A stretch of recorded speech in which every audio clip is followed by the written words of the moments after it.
Doutor Luiz, Otávio. eu gostaria de cumprimentá-lo pela evolução da receita. Toda vez que nós pegamos um balanço e percebemos um aumento de receita, mesmo que pequeno, que não é o caso do Estado de Goiás, que apresenta uma variação no orçamento de 25%, 2012 para 2013, isso mostra que o Estado está arrecadando. Agora queremos discutir os gastos, e é sobre os gastos que nós devemos debruçar aqui na Lei de Diretriz Orçamentária. Primeiro, eu sou um crítico da participação da Assembleia Legislativa nesse processo. Nós começamos a debater o orçamento aqui, normalmente, em outubro, às vezes setembro, ficamos meses com as nossas assessorias, produzindo emendas, analisando o orçamento, verificando qual rubrica orçamentária pode ser alterada, verificando qual que é a competência da Assembleia Legislativa, tendo em vista que alguns gastos de natureza operacional e de gestão fiscal não podem ser alterados. E no final, como foi o caso aqui de 2 anos seguidos, nós produzimos 2.160 emendas, os 41 deputados. É correto que vários deputados, como é o caso do deputado Nilo Rezende, para fazer média com as suas bases, ele é um deputado atuante, trabalhador, chama os prefeitos para cá e apresenta 300, 400 emendas. Às vezes, se eu somar as emendas dele e de outros deputados, só a emenda de um deputado dá 1 bilhão. Tamanho é a vontade de atender os anseios da população que representa. Mas é correto também que tem deputados que seguem a orientação do relator. Quando o relator diz que cada deputado vai ter contemplado no orçamento 500 mil reais, ou seja, apenas 500 mil reais, a gente acredita e apresenta apenas 500 mil reais de emenda. E dá uma decepção quando nós percebemos que as nossas assessorias trabalharam 3 meses no orçamento e o governador veta todas as 2.160 emendas, não acata nada. Primeiro questionamento que eu gostaria de fazer, e aí eu quero defender os 41 deputados. As emendas serão contempladas.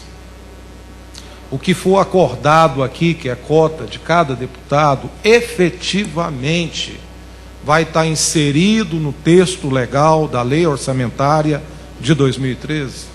Em outras palavras, esse orçamento aqui é para valer. A Assembleia Legislativa terá condições de participação na sua elaboração. Então isso é importante para a gente, porque se a gente saber que o jogo é sério, nós vamos trabalhar, produzir emendas, ajudar a aprovar, ou não vamos fazer obstrução enquanto oposição. Então isso é uma questão importante para nós. A outra questão é em relação ao cumprimento das emendas dos deputados. Eu fui na Câmara Distrital do Distrito Federal e o líder do governo me disse que um deputado tem 13 milhões de emendas para as regiões que ele representa em forma de obras e serviços dentro do orçamento. Minas Gerais tem 3 milhões e meio, São Paulo tem 2 milhões e 850, Mato Grosso do Sul tem 1 milhão e 750 para cada deputado. Agora, sabe quanto eu, deputado Geda, deputado Bruno Peixoto, e diria que boa parte dos deputados da base do governo que eu pesquisei teve contemplado nesse orçamento? Zero.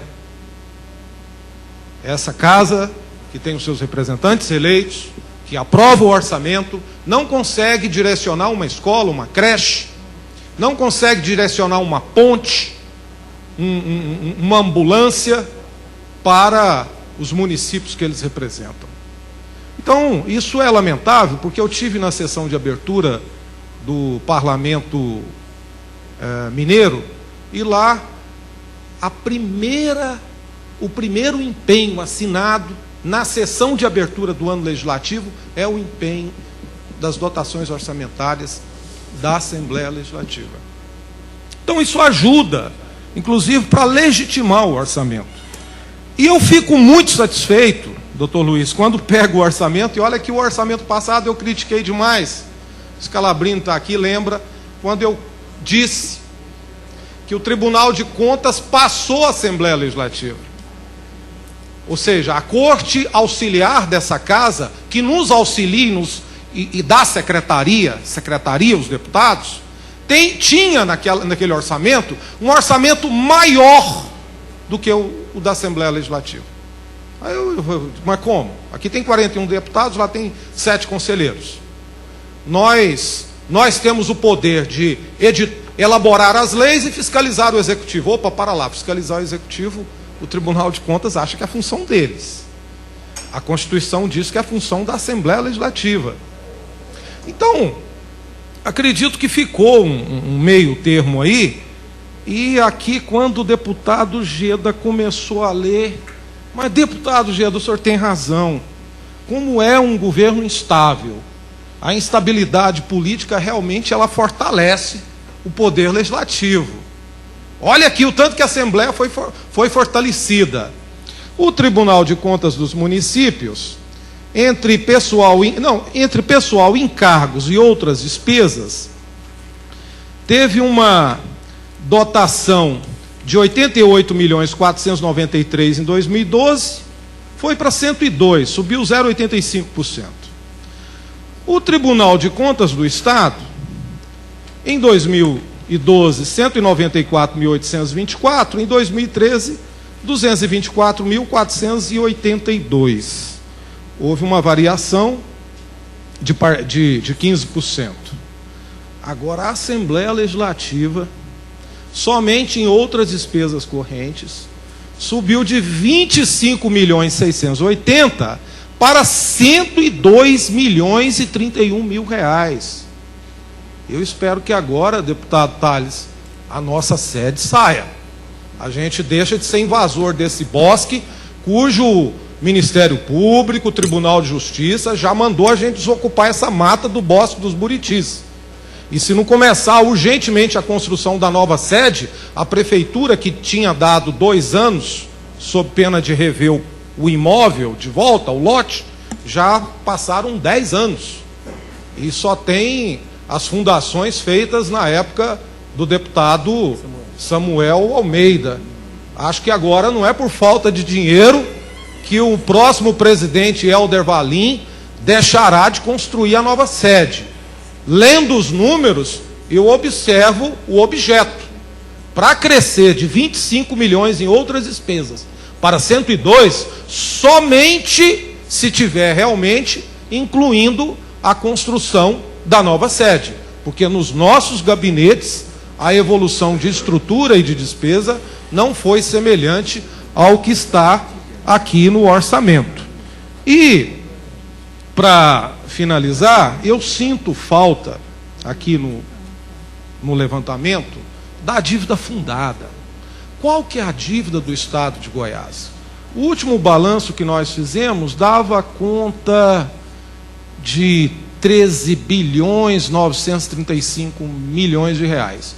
Depois houve aquela operação da CELG, e a operação da CELG, na verdade, ela tinha precatórios judiciais de quase 6 bi.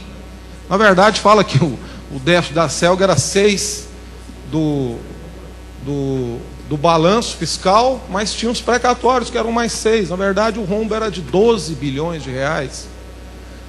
E esses 6 bilhões deve estar incluso aqui. A presidenta Dilma contemplou o estado de Goiás, Santa Catarina e, se não me engano, Paraná, em aumentar a capacidade de endividamento em função da receita corrente líquida.